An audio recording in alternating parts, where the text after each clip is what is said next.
ಜೆಡಿಎಸ್ನ ಮಾಜಿ ಹಾಲಿ ಶಾಸಕರು ಮತ್ತು ಮುಖಂಡರು ಇವತ್ತು ಜೆಪಿ ಭವನದಲ್ಲಿ ಒಂದು ಮೀಟಿಂಗ್ ಅನ್ನು ನಡೆಸಿದರು. ಈ ಮೀಟಿಂಗ್ನ ನೇತೃತ್ವ ವಹಿಸಿದ್ದು ದೇವೇಗೌಡರು. ಈ ಮೀಟಿಂಗ್ನ ಮುಖ್ಯ ಉದ್ದೇಶ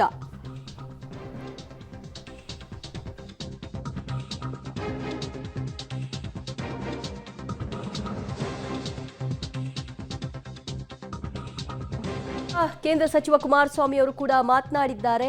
ಹಲವಾರು ವಿಚಾರಗಳನ್ನು ಹಂಚಿಕೊಂಡಿದ್ದಾರೆ. ನಮಗೆ ನಮ್ಮ ಕುಟುಂಬಕ್ಕೆ ಸೋಲು ಗೆಲುವು ಹೊಸತೇನಲ್ಲ. ಸೋತಾಗ ಕುಗ್ಗಿಲ್ಲ, ಗೆದ್ದಾಗ ಹಿಗ್ಗಿಲ್ಲ. ಎಲ್ಲವನ್ನೂ ಕೂಡ ಸಮಚಿತ್ತದಿಂದ ನಾವು ಸ್ವೀಕಾರ ಮಾಡಿದ್ದೀವಿ. ಜೆಡಿಎಸ್ ರಾಜ್ಯಾಧ್ಯಕ್ಷರ ಆಯ್ಕೆಯ ಬಗ್ಗೆಯೂ ಕೂಡ ಏನು ಚರ್ಚೆಯಾಗಿದೆ ಅನ್ನೋ ಮಾತಿದೆ. ಆ ರೀತಿಯ ಚರ್ಚೆಗಳಾಗಿಲ್ಲ ಅಂತ ಜೆಡಿಎಸ್ ಸಭೆ ಬಳಿಕ ಎಚ್.ಡಿ. ಕುಮಾರಸ್ವಾಮಿ ಅವರು ಹೇಳಿಕೆ ಕೊಟ್ಟಿದ್ದಾರೆ.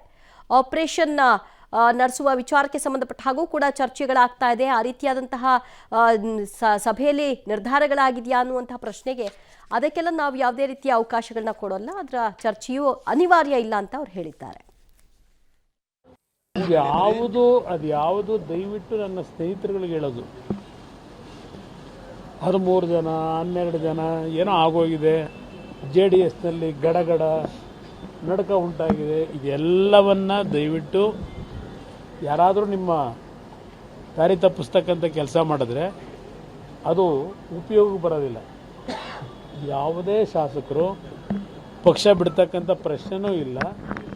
ಪಾಪ ಎಂ.ಬಿ. ಪಾಟೀಲ್ ಹೇಳಿದ್ದು ಕೇಳಿದ್ದೀನಿ, ಸಂಕ್ರಾಂತಿ ಒಳಗೆ JDS ಪಕ್ಷವೇ ಇರಲ್ಲ, ಎಲ್ಲ ಖಾಲಿ ಆಗಿಬಿಡ್ತಾರಂತೆ.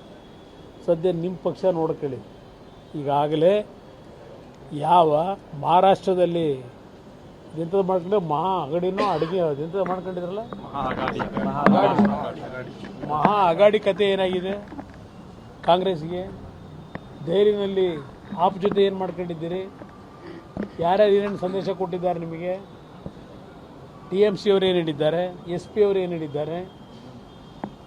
ಮಹಾರಾಷ್ಟ್ರದಲ್ಲಿ ನಾವು ಚುನಾವಣೆ ಸ್ಥಳೀಯ ಸಂಸ್ಥೆ ಚುನಾವಣೆಗಳು ಪ್ರತ್ಯೇಕವಾಗಿ ಹೋಗ್ತಕ್ಕಂಥ ನಿರ್ಧಾರ ಮಾಡಿದ್ದೇವೆ ಅಂತ ಈಗಾಗಲೇ ಅವರ ಮಿತ್ರ ಪಕ್ಷಗಳು ಪ್ರಾರಂಭ ಆಗಿದೆಯಲ್ಲ. ಮೊದಲು ನಿಮ್ಮಲ್ಲಿ ಬಿದ್ದಿರೋ ಹೆಗಣ ಅದನ್ನು ಸರಿಪಡಿಸ್ಕೊಳ್ಳಿ.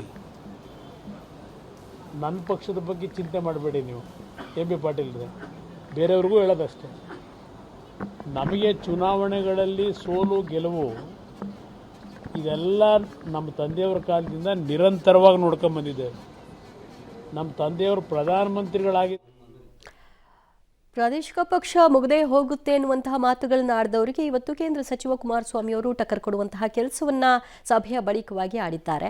ಆ ರೀತಿಯಾಗಿ ಸಂಕ್ರಾಂತಿ ಬಳಿಕ ಏನೋ ಆಗುತ್ತೆ ಅನ್ನೋರು ತಮ್ಮ ಬುಡದಲ್ಲಿ ಏನಾಗ್ತಾ ಇದೆ ಅನ್ನೋದನ್ನ ನೋಡ್ಕೊಳ್ಳಿ, ನಿಮ್ಮ ತಟ್ಟೆಯಲ್ಲಿ ಹೆಗಣ ಬಿದ್ದಿದೆ, ಬೇರೆಯವ್ರ ಬಗ್ಗೆ ಯಾಕೆ ನಿಮ್ಮ ಚಿಂತೆ ಅಂತ ಚೂಟುವ ಕೆಲಸವನ್ನ ಕಾಂಗ್ರೆಸ್ನವ್ರಿಗೆ ಮಾಡಿದ್ದಾರೆ.